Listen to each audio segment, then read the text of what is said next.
April 14 இன்னைக்கு தமிழ் வருஷப்பரப்போ இல்லையோ திரு அண்ணல் B.R. அம்பேத்கரின் பிறந்த நாள். இங்க உள்ள ஒரு பொலிட்டீஷியன்ஸும் அவருடைய சிலைக்கு மாலை அணிவித்து மரியாதை செய்யறது அப்படிங்கிறது ஒரு பொலிட்டிக்கல் டூலாவே பயன்படுத்திக்கிட்டு இருக்கிறாங்க அப்படிங்கிறதும் இதை பார்த்து இன்கல்கேட் பண்ணி இங்க உள்ள பல மக்கள் அவர் என்ன மாதிரி தலைவர், எப்படிப்பட்ட தலைவர் அப்படிங்கிறத தாண்டி அவருக்கு ஒரு ஜாதி சாயத்தை பூசி அவரோட டிபியா வச்சுக்கிறதும் ஸ்டேட்டஸா போடுறதுமே அது ஒரு தனக்கு ஒரு கெத்து அப்படிங்கிற மாதிரியும் பார்த்துட்டு இருக்காங்கன்றது அவலமான நிலை மக்களே. இது ஒரு புறம் இருக்கட்டும். இன்னொரு புறம் திரு B.R. அம்பேத்கர் அவர்கள் கான்ஸ்டிடியூஷன் எழுதி வச்சுட்டு போன ஒரு மிக முக்கியமான ஆர்டிக்கலை இன்னைக்கு உள்ள எந்த பொலிட்டீஷியன்ஸும் ஃபாலோ பண்ணாம அந்த தைரியமா அந்த ஆக்ஷனை எடுக்கிறதுக்கு தைரியமும் இல்லாம எந்த அளவுக்கு சமுதாயத்துல ஏற்றத்தாழ்வு உண்டு பண்ணியிருக்கிறாங்க அப்படின்னு பார்க்க போறோம் இந்த பதிவுல.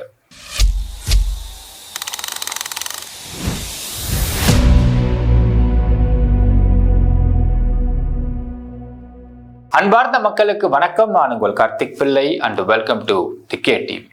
இன்னைக்கு நம்ம பார்க்கக்கூடிய மிக முக்கியமான டாபிக் என்னன்னு பார்த்தீங்கன்னா ரிசர்வேஷன். இப்போ ரிசர்வேஷன் தேவையா தேவையில்லையா அப்படிங்கிறத இந்த வீடியோவோட எண்ட்ல நம்ம தெரிஞ்சுக்க போறோம். அதுக்கு முன்னாடி ஒரு மிக முக்கியமான மித்து இருக்கு. அப்படின்னா திரு B.R. அம்பேத்கர் அவர்கள் கான்ஸ்டியூஷன் எழுதும் பொழுது 10 வருஷத்துக்கு மட்டும்தான் ரிசர்வேஷன் இருக்கும் எழுதி வச்சுட்டு போட்டாரு. அது இப்போ ஒரு 10 years ஒன்ஸும் அதை ரினியூவல் பண்ணிட்டே இருக்காங்க பொலிட்டீஷியன்ஸ் அப்படிங்கிற மாதிரி ஒரு மித்து இருக்கு. அது உண்மை என்னன்றதை ஃபர்ஸ்ட் பார்த்துருவோம்.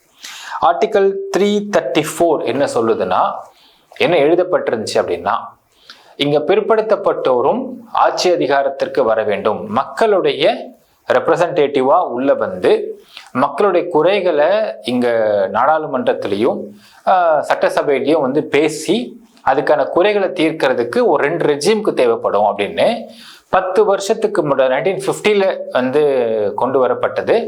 1960 வரைக்கும் இங்க எம்எல்ஏ எம்பி அவங்களுக்கான ரெப்ரசன்டேஷன்ல எஸ்சி அப்படிங்கிற ஒரு தனித்தொகுதி அப்படிங்கிறத உருவாக்கி வச்சார் அம்பேத்கர் அவர்கள். இன்றைக்கு வரைக்கும் அது 75 years ஆகிப்போச்சு. இன்றைக்கு வரைக்கும் அது ரெனிவல் மட்டும் தான் பண்றாங்களே தவிர இங்க வரக்கூடிய எந்த ஒரு ஆட்சியாளர்களுக்கும் எந்த ஒரு பொலிட்டீஷியன்ஸுக்கும் இது 10 வருஷம் எழுதி வச்சுட்டு போயிருக்காருப்பா, இதுக்கப்புறம் தேவையில்லை, அதை நீக்கிடுவோம் அப்படிங்கிற தைரியம் வரவில்லை அப்படிங்கிறது தான் இது உண்மை.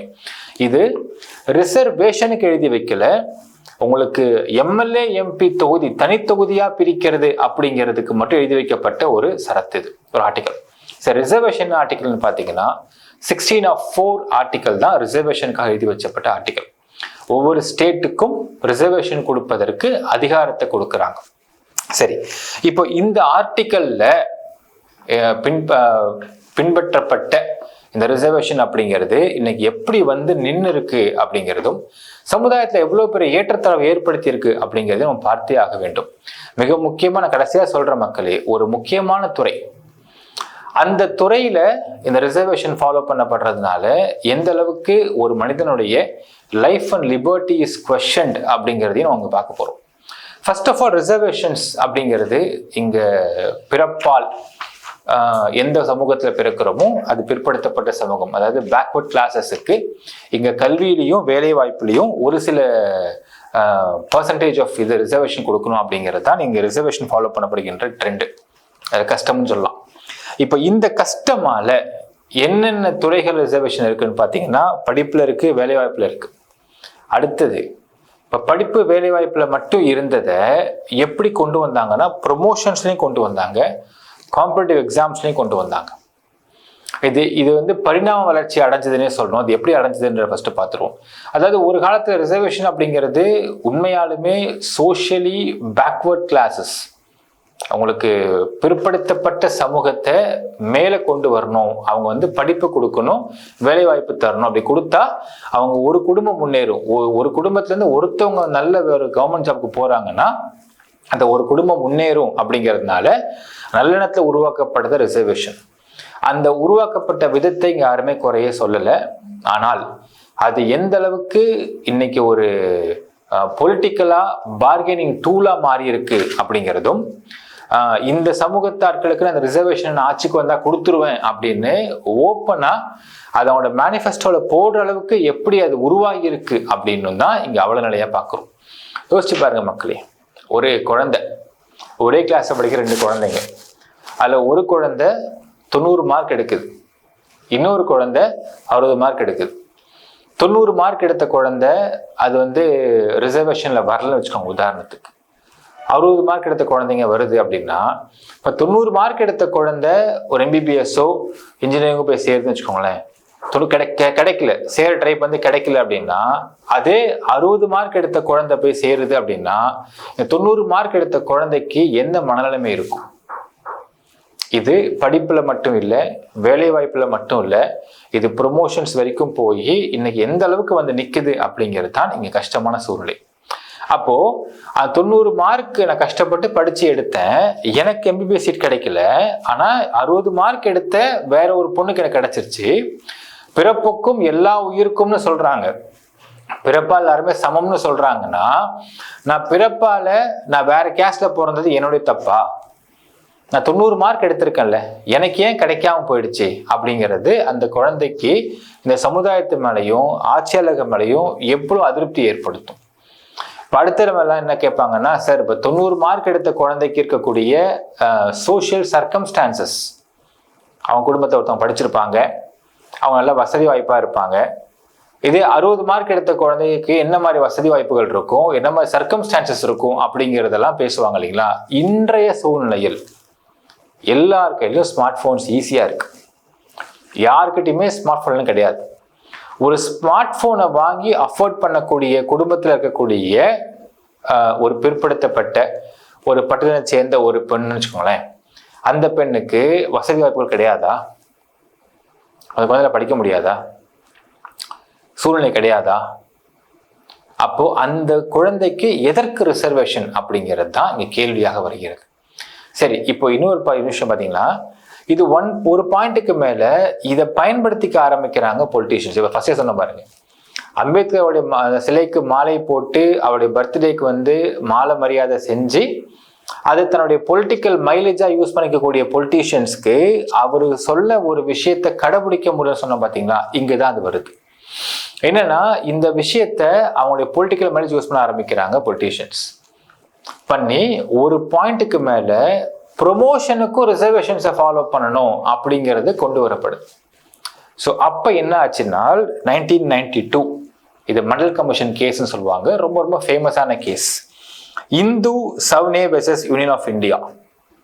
அதாவது படிப்பில் ரிசர்வேஷன், வேலையில் ரிசர்வேஷன், அந்த வேலையிலிருந்து ப்ரொமோஷனுக்கும் ரிசர்வேஷன் அப்படின்னும் பொழுது அரசு எந்திரம் எந்த அளவுக்கு மந்தத்தன்மைக்கு கொண்டு போகப்படுது அப்படிங்கிறது நீங்க யோசிச்சு பார்க்கணும். இதை எதிர்த்து ஒருத்தவங்க கேஸ் போடுறாங்க, சுப்ரீம் கோர்ட்ல கேஸ் நடக்குது, 1992 நடக்குது. ஸோ 1992 இது வந்து பியூட்டிஃபுல் ஜட்ஜ்மெண்ட்னு சொல்லுவாங்க. ஏன்னா மக்களே, ஃபர்ஸ்ட் சொல்றாங்க ஆர்டிகல் 16 of 4 ரிசர்வேஷன் ஒரு ஸ்டேட்டும் கொடுக்கலாம் அப்படிங்கிறத நீக்க முடியாது, கான்ஸ்டிடியூஷனலி வேலிட் அப்படிங்கிறாங்க. ஆனால் நெக்ஸ்ட் பாயிண்ட் வராங்க, ரிசர்வேஷன் 50%க்கு மேல எக்ஸீட் ஆகக்கூடாது. அப்படி எக்ஸீட் ஆச்சுன்னா அது சோசியலா இன்இக்வாலிட்டி கொண்டு வந்துடும். ஸோ சீலிங் ரூலை வைக்கிறாங்க, 50% தான் ரிசர்வேஷன் சீலிங் ரூல் வச்சிடறாங்க. First point. செகண்ட் பாயிண்ட் பாருங்க, கிரீமி லேயரை கொண்டு வராங்க. அதாவது எல்லா கேஸ்ட்லையுமே கிரீமி லேயர் கொண்டு வராங்க, படிப்பிலையும் வேலை வாய்ப்புலையும் ப்ரொமோஷன்லையும் கொண்டு வராங்க. சரி, ப்ரொமோஷன் கொண்டு வரல, இது ஃபர்ஸ்ட் படிப்புலையும் வேலை வாய்ப்பு கொண்டு வராங்க. ஸோ கிரீமி லேயர் கொண்டு வந்துட்டு அந்த சோஷியல் ஈக்குவாலிட்டியை மெயின்டைன் பண்ண ட்ரை பண்றாங்க சுப்ரீம் கோர்ட். அடுத்தது ப்ரொமோஷன்ல நோ ரிசர்வேஷன் அப்படின்னு ஒரு தீர்ப்பு கொடுக்கப்படுது. இப்போ 92 கொடுக்கப்படுற இந்த தீர்ப்பு, இதற்கு பிறகு நான் சொன்ன பாருங்களேன் எப்படி பொலிட்டீஷியன்ஸ் வந்து அதை ஒரு டூலா பயன்படுத்திக்கிறாங்கன்னு. அடுத்தது காங்கிரஸ் ஆட்சி நடக்குது 2006. மன்மோகன் சிங் பிரைம் மினிஸ்டரா இருக்காரு.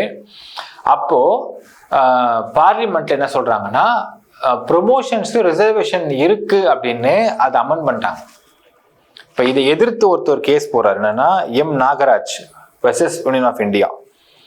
அதாவது ப்ரொமோஷன்ல ரிசர்வேஷன் கொண்டு வராங்க அப்படின்னு கொண்டு வந்து இது வேணான்னு கேஸ் போடும்போது சுப்ரீம் கோர்ட் ரொம்ப அருமையான சொல்றாங்கன்னா, அது எப்பவுமே ஒரு விஷயம் மக்களே, உங்களுக்கு பார்லிமெண்ட்ல போடக்கூடிய ஒரு சில சட்டங்களை சுப்ரீம் கோர்ட் உடைக்க ட்ரை பண்றாங்க அப்படின்னா அதை மொத்தமாக உடைக்க மாட்டாங்க. அது உடைச்சா என்ன ஆயிடும்னு பார்த்தீங்கன்னா, மக்களால் தேர்ந்தெடுக்கப்பட்ட பிரதிநிதிக்கும் ஜுடிஷியலுக்கும் ஒரு சின்ன கான்ஃப்ளிக்ட் வந்துடும். அது எப்படி சுப்ரீம் கோர்ட் ஹேண்டில் பண்ணுவாங்க பார்த்தீங்கன்னா, நீங்க சொல்ற அந்த அமெண்ட்மெண்ட் இருக்கட்டும், but we place more conditions அப்படின்றாங்க. இப்ப பாருங்க, அடுத்தது ப்ரமோஷனுக்கு ரிசர்வேஷன் இருக்குதான்னு கேட்டா அதை அப்போல்ட் பண்ணிட்டாங்க. இருக்கட்டும், அதை உறுதிப்படுத்திக்கிறேன். ஆனால் ஃபர்ஸ்ட் கண்டிஷனு, ரிசர்வேஷனு ஆட்டோமேட்டிக்கா நீங்க ப்ரமோஷனு கொடுக்க முடியாது. First point. ரெண்டாவது, அவங்களுடைய பேக்வேர்ட்னஸ், இப்போ நீங்க ஒரு பர்டிகுலர் சமூகத்துக்கு நீங்க கொடுக்குறீங்கன்னா அவங்களுடைய பேக்வேர்ட்னஸை நீங்க உறுதிப்படுத்துறதுக்கு டேட்டாஸ் கொடுக்கணும். ரெண்டாவது. மூணாவது, முக்கியமா அந்த பர்டிகுலர் சமூகத்துல யாருமே பப்ளிக் செக்டார்ல வேலையில இல்லை அப்படிங்கிற அந்த இன்அடிக்குவேட் ரெப்ரசன்டேஷனை நீங்க இங்க ஃபைல் பண்ணணும். மூணாவது. நாலாவது மிக முக்கியமான பாயிண்ட் சூப்பரா சொல்ல என்ன சொல்றாங்கன்னா, அந்த நீங்க கொடுக்கக்கூடிய அந்த ப்ரொமோஷன்ல பண்ணக்கூடிய அந்த ரிசர்வேஷன்ல அந்த பர்டிகுலர் கேண்டிடேட்டுக்கு அட்மினிஸ்ட்ரேட்டிவ் எஃபிஷியன்சி இருக்கா இல்லையா அப்படிங்கிறத நீங்க ப்ரூவ் பண்ணிட்டாங்க. அப்ப யோசிச்சு பாருங்க மக்களே, இப்ப இவ்வளவு பாயிண்ட்டுக்கு கீழே வந்தால் மட்டும்தான் அந்த பர்டிகுலர் ஒரு சின்ன குறிப்பிட்ட சமூகத்துக்கோ இல்லை குறிப்பிட்ட இதுக்கோ நீங்க ப்ரொமோஷனல் ரிசர்வேஷன் கொடுக்க முடியும் அப்படின்னு மாத்திட்டாங்க. இப்ப அடுத்தது, இதை எதிர்த்து இன்னொரு வழக்கு என்ன தொடுக்கப்படுதுன்னு பாத்தீங்கன்னா, இது வந்து எஸ்சி எஸ்டிக்கும் பொருந்துமா, இது பொருந்தக்கூடாது அப்படின்னு ஒருத்தர் கேஸ் போடுறாரு. ஜர்மைல் சிங் வர்சஸ் லட்சுமி நாராயண் குப்தா அப்படின்ற ஒரு கேஸ் 2018 வந்த ஒரு கேஸ். அப்ப சொல்றாங்க, எஸ்சி எஸ்டிக்கு பேக்வேர்ட்னஸ் ப்ரூவ் பண்ண வேண்டிய தேவை கிடையாது தான், ஆனால் அங்கேயும் மற்ற எல்லா கண்டிஷன்ஸும் ஒத்து வரணும். ப்ரொமோஷன்ஸ்லயுமே கண்டிப்பா ரிசர்வேஷன் இருக்கணும், ஆனா இவ்வளவு கண்டிஷன்ஸ் கீழே வந்துடும் சொல்லிட்டாங்க. ஸோ இப்போ என்ன ஆகுதுன்னு பார்த்தீங்கன்னா, ரிசர்வேஷன் ப்ரொமோஷன்ஸ்க்கும் இருக்கு அப்படின்ட்டா ஒரு பிறப்புக்கும் எல்லா உயிருக்கும் அப்படிங்கிற அந்த ஒரு வார்த்தையே தப்பாயிடும். நான் பிறப்பால ஒரு ஐயரா பிறந்துட்டாயா அப்படின்னா நான் சபிக்கப்பட்ட ஆகி போயிடுவேன், எங்க சாபக்கேடாயிரும். இப்ப பிறப்பால் நான் ஒரு பழைய சமூகத்தை பிறந்துட்டேன் அப்படின்னா, ஸோ ரிசர்வேஷன் எனக்கு படிப்புலையும் இருக்கு, வேலையிலையும் இருக்கு, ப்ரொமோஷன்ஸ்லையும் இருக்கு அப்படின்னு ஆகும். ஸோ இது எவ்வளவு பெரிய ஏற்றத்தாழ்வு ஏற்படுத்தும் அப்படிங்கிறதுக்கு இந்த இடத்துல ஒரு கண்டிஷன்ஸை மட்டும் போட்டு இதை மாத்துறாங்க. ஸோ சரி மக்களே, இப்போ நம்ம எல்லாமே சொல்றோம், சுப்ரீம் கோர்ட் ஆர்டர் போட்டாங்க, செஞ்சாங்க, பண்ணலாம், ஓகே தான். இப்போ யோசிச்சு பாருங்களேன், ஒரு எக்ஸாம், ஒரு காமனான எக்ஸாம், அந்த எக்ஸாம் 2 பேர் எழுதுறாங்க. பிறப்பால் ஒருத்தர் ஐயரு, பிறப்பால் ஒருத்தர் பறையர் அப்படின்னா, இவர் எடுத்த மார்க்குக்கோ இவர் எடுத்த ஹையா மார்க் எடுத்தா மட்டும்தான் அந்த உள்ளுக்குள்ள போக முடியும் அப்படின்னும், இவர் கம்மியா மார்க் எடுத்தவருக்கும் ஹையா மார்க் எடுத்தவருக்கும் உள்ள போகும்பொழுது ஒரே சேலரி தான் கொடுக்கப்படும் அப்படிங்கிறதும் எப்படி ஏற்றுக்கொள்ளும்படியா இருக்கும்? அதை அக்செப்ட் பண்ண முடியுமா? அப்போ எல்லாமே எடுத்துக்கங்களேன், மருத்துவமா இருக்கட்டும், அரசு எந்திரமா இருக்கட்டும், எல்லாமே ஒரு மந்தத்தன்மை ஏற்படுத்தாதா அப்படின்னா கண்டிப்பா ஏற்படுத்தும். இன்றைக்கும் ரிசர்வேஷன்ஸ் எங்களுக்கு வேண்டாம் அப்படிங்கிறத, ரிசர்வேஷன்ஸ் எடுங்க அப்படின்னு நார்த்தன் பார்ட் ஆஃப் இந்தியாவில் பல போராட்டங்கள் போயிட்டு தான் இருக்கு. பட் அது வந்து ஆட்சியாளர்கள் யாருக்கும் பண்ற தைரியம் கிடையாது தான். இப்போ பாருங்களேன், உங்களுக்கு அதர் ஓபிசி கேஸ்ட்டை பொறுத்தளவுக்கு கிரீமி லேயர் இருக்கு. இது இன்னொன்று கேட்குறாங்க. இன்னொன்று இது ஒரு பெரிய ஒரு விஷயம் பார்த்தீங்கன்னா, எஸ்சி எஸ்டி சமூகத்திலேயே கிரீமி லேயர் அப்படிங்கிறது ரிசர்வேஷன்ல இல்லை. அதே அதர் பேக்வர்ட் கிளாஸஸ்ல கிரீமி லேயர் இருக்கு, ரிசர்வேஷன்லயும் இருக்கு, ப்ரொமோஷன்லயும் இருக்கு. பட் எஸ்சி எஸ்டி பொறுத்தளவுக்கு இந்த 3ஆவதா போடப்பட்ட வழக்கு ஜர்மைல் சிங் வர்சஸ் லட்சுமி நாராயண் குப்தால கிரீமி லேயர் இல்லை அப்படிங்கிற மாதிரி ஒரு தீர்ப்பு. இன்ன வரைக்கும் எஸ்சி எஸ்டி சமூகத்துல கிரீமி லேயரை கொண்டு வரதுக்கு எந்த ஒரு வழக்கிலையும் தீர்ப்பு வரப்படலை. இது யோசிச்சு பாருங்களேன். ஒரு உதாரணத்துக்கு சொல்றேன், 75 வருஷமா உங்களுக்கு இந்த ரிசர்வேஷனை அனுபவிக்கக்கூடிய நபர்கள் அவங்க எக்கனாமிக்கலா வளர்ந்துட்டே போறாங்க பேக்வர்ட் கிளாஸஸ்ல. பட் இன்று வரைக்கும் உங்களுக்கு அந்த ஒரு பர்டிகுலர் சமூகத்துல மட்டுமே, எஸ்சி எஸ்டி சமூகத்துல, அந்த சமூகத்துல மட்டுமே எல்லாருக்கும் இது ஈவனா போய் சேருதா அப்படின்னு கேட்டா அதுவும் கிடையாது. ஏன்னா கிரீமி லேயரை உருவாக்கிட்டாங்க அப்படின்னா, உதாரணத்துக்கு ஒரு குடும்பத்துல ஒரு எஸ்சி சமூகம் வச்சுக்கோங்க, ஒரு குடும்பத்துல ஒருத்தர் படிக்கிறார், அரசு வேலைக்கு போயிட்டார் அப்படின்னா அதற்கு மேல் அந்த குடும்பத்தை பிறக்கக்கூடிய எந்த ஒரு குழந்தைகளுக்குமே ரிசர்வேஷன் கிடையாது. அந்த வாய்ப்பை உண்மையாலுமே அரசு வேலை இதுவரைக்கும் போகாத அந்த குடும்பம், வேற ஒரு குடும்பம் அதே சமூகத்தை சேர்ந்த வேற குடும்பத்துக்கு கொண்டு போய் கொடுக்கலாம் அப்படிங்கிற விஷயத்தை இன்ற வரைக்கும் ஒத்துக்க மாட்டேங்கிறாங்க. முடியாது. இது அந்த பர்டிகுலர் சமூகத்துக்கு அவர்கள் செய்யக்கூடிய மிகப்பெரிய துரோகம் என்றாலும் அதை ஏத்துக்க மாட்டேங்கிறாங்க. இதே மற்ற சமூகத்துக்கு கிரீமி லேயர் இருக்கு ரிசர்வேஷன்ல, எஸ்சி கிடையாது. ஸோ இவ்வளவு ஏற்றத்தாழ்வுகள் இருந்து கொண்டிருக்கின்றன இந்த சமுதாயத்துல அப்படிங்கிறதை இன்றைக்கும் விவாதமாக போய்கிட்டு இருக்கு. சரி, இதெல்லாம் ஒரு பக்கம் இருக்கட்டும்ங்க. ரிசர்வேஷன் வேலையில வந்துருச்சு, படிப்புல வந்துருச்சு, காம்படிட்டிவ் எக்ஸாம்ஸ்ல இருக்குது, ப்ரொமோஷன்ஸ்ல இருக்குது, ரைட், ஓகே. ஆனால் எல்லாருமே தெய்வமா போய் வணங்கக்கூடிய ஒரு இடம் என்னன்னு பார்த்தீங்கன்னா கோர்ட்.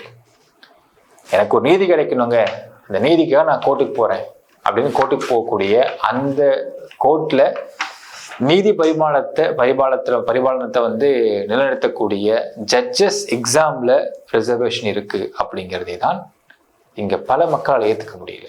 பல பேர் ஏத்துக்கவும் மறுக்கிறாங்க. ஏன்னா அவங்க சொல்றாங்க ஒரு நல்ல வார்த்தை, இது நம்ம போட்டா தெரியும். ஒரு வார்த்தை என்ன சொல்றாங்கன்னு பார்த்தீங்கன்னா, judiciary must prioritise merit above all else. ஏன்னா என்னுடைய லைஃப் அண்ட் லிபர்ட்டி இஸ் கொஸ்டின்னு ஒரு இடத்துல நான் நிற்கிறேன். அந்த இடத்துல எதுக்கு ரிசர்வேஷன் வைக்கிறீங்க?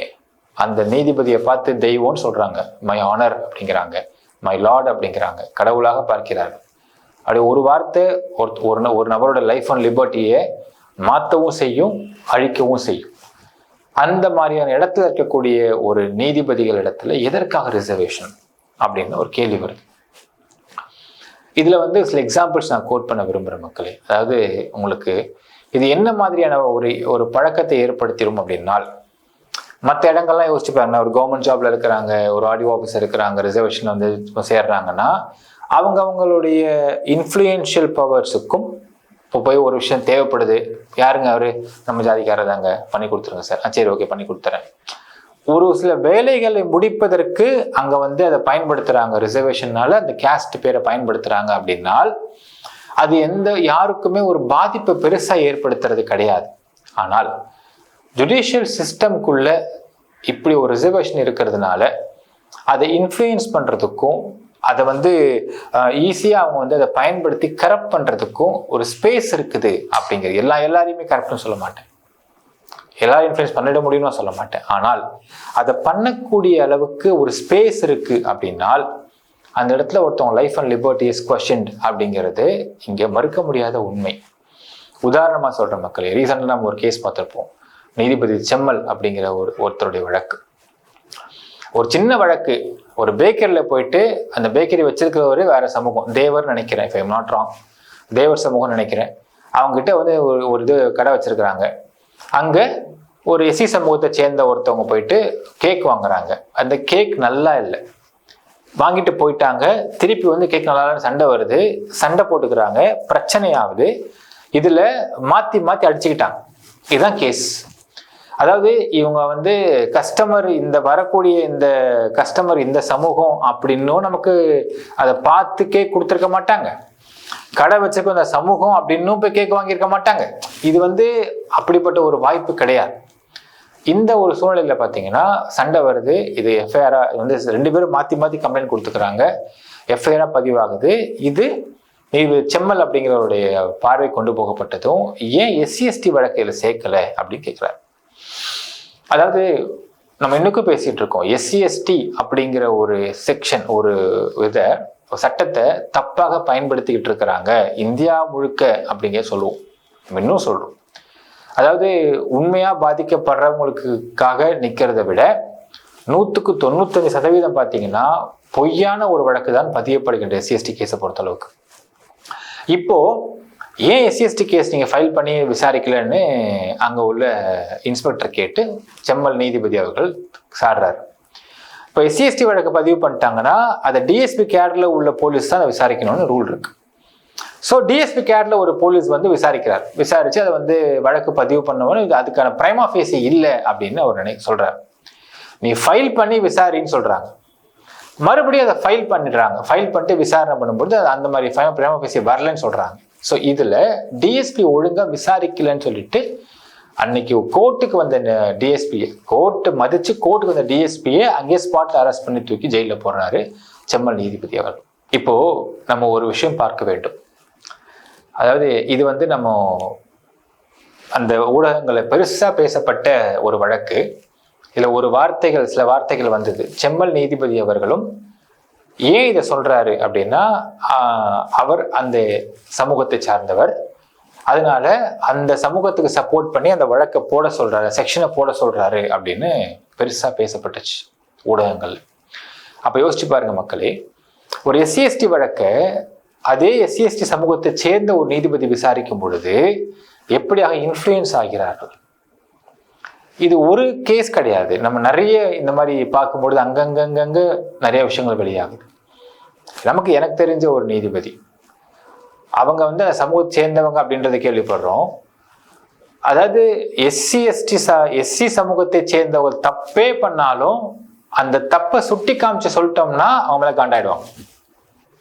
காண்டாயிட்டு கோர்ட்ல வந்து அந்த ப்ரொசீஜரை ஃபாலோ பண்றது கிடையாது, ஓப்பன் கோர்ட்ல கத்துறது, இந்த மாதிரியான வேலைகள்லாம் பார்க்கறாங்க. இது எங்கிருந்து வருது இந்த விஷயங்கள்?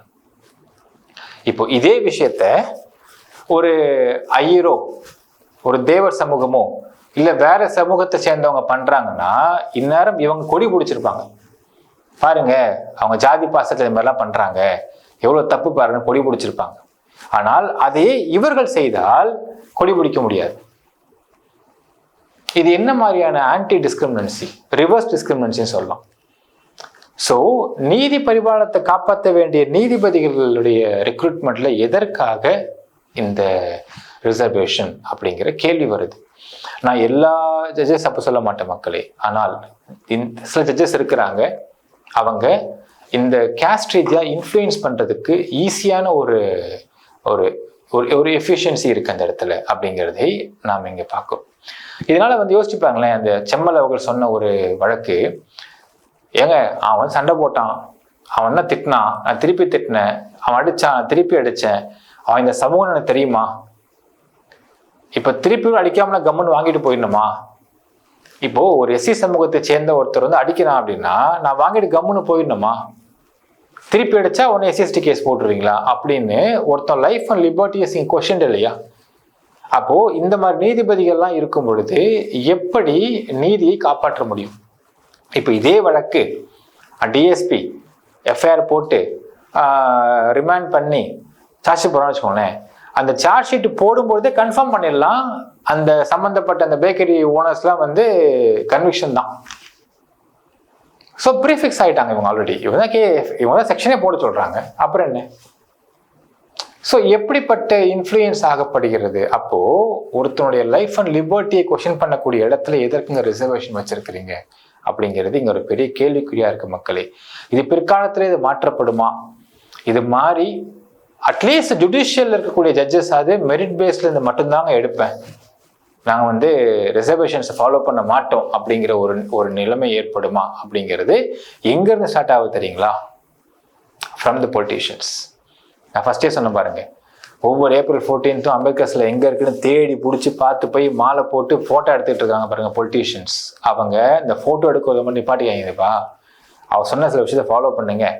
முதல்ல இந்த எம்பி எம்எல்ஏ கிட்ட இந்த தனித்தொகுதி எஸ்சிகளுக்கு ஒரு உரிமை கொடுக்கறதுன்னு 10 வருஷம் போட்டார்ல, அதை ஃபர்ஸ்ட் இங்க யாருக்கு உண்மையாலுமே எந்த ஒரு ஆட்சியாளருக்கு எந்த பொலிட்டீஷியன்ஸுக்கு உண்மையாலுமே தைரியம் இருக்கிறதோ, திராணி இருக்கிறதோ, தெம்பு இருக்கிறதோ, அம்பேத்கரை பத்தி நீங்க ரொம்ப கும்பிடுறீங்க, அவர் கொள்கையை நீங்க ஃபாலோ பண்றீங்க, பயங்கரமா வணங்குறீங்க அப்படின்னா அவர் சொன்ன ஒரு ஆர்டிக்கிளை ப்ராப்பரா ஃபாலோவாது பண்ணுங்க. அந்த இடத்துல இது மாறும் பொழுது, ஒரு இடத்துல இது மாறும் பொழுது ஆட்டோமேட்டிக்கா அங்க கொஞ்சம் கொஞ்சமா இதுக்கான இந்த ரிவர்ஸ் டிஸ்கிரிமினன்சி மாற ஆரம்பிக்கும். அட்லீஸ்ட் 2-3 விஷயங்கள்ல, ரெப்ரசன்டேஷன்ஸ்ல, ஜுடிஷியல்ல இந்த ரிசர்வேஷன் அப்படிங்கிறது கட் பண்ணப்பட வேண்டும் முதல்ல. ரெண்டாவது விஷயம், இந்த கிரீமி லேயர் அப்படிங்கிறத எஸ்சிஎஸ்ல கொண்டு வரப்பட வேண்டும். கொண்டு வரப்பட்டு இங்க 75 வருஷம் ஆகுது மக்களே, இப்போ வரைக்குமா வந்து குடும்பங்கள்ல படிக்காம சோசியலா யாரும் அப்லிஃப்ட் ஆகாம இருக்கிறாங்க?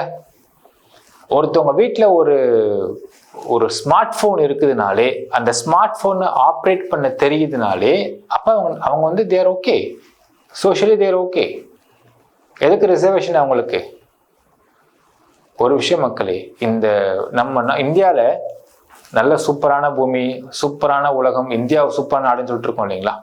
இந்த உலகத்தில் இப்போ அந்த ஒரு உலகத்தில் முக்கியமாக அரசு இயந்திரமும் மந்தத்தன்மை இல்லாமல் ரொம்ப ஸ்ட்ரூடாக இருக்கணும் அப்படின்னால், ரொம்ப ஃபாஸ்டாக இருக்கணும் அப்படின்னால், அடுத்தவங்க பாராட்டமாக இருக்கணும் அப்படின்னால் முதல்ல இந்த ரிசர்வேஷன் இங்கே ஒழிக்கப்பட வேண்டும்.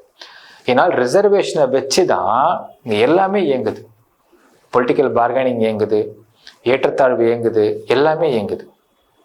எல்லாருமே சமம் அப்படின்னு பேசுகிறோம் அப்படின்னால் அப்போ சமமாக பாவிக்கிறதுக்கு முதல்ல இந்த ரிசர்வேஷன் தடையாக இருக்குன்றதை பார்க்க முடிகின்றது. அதாவது ஒரே கொள்கை வச்சிருக்கவங்க சொல்லுவாங்க பிறப்பொக்கும் எல்லா உயிருக்கும்பாங்க, அடுத்த வார்த்தையை சமூக நீதியை காப்பாற்றுவோன்பாங்க. ரெண்டுமே முரண்பாடான விஷயம் தானே. பிறப்பா எல்லாரும் சமம் அப்படின்னா அப்போ சமூக நீதின்ற வார்த்தையை வரக்கூடாதே. எதுக்கு ரிசர்வேஷன்ஸ்? ஸோ பிறப்பா அனைவரும் சமம் அப்படிங்கிறதை பார்க்குறாங்க அப்படின்னால் இந்த ரிசர்வேஷன் அப்படிங்கிறது க்ளோஸ் பண்ணப்பட வேண்டும். அப்போதான் நம்ம இந்தியாவுடைய வளர்ச்சி பன்மடங்காக உயரும். இன்னைக்கு கமெண்ட்ல மென்ஷன் பண்ணுங்க. நன்றி, வணக்கம்.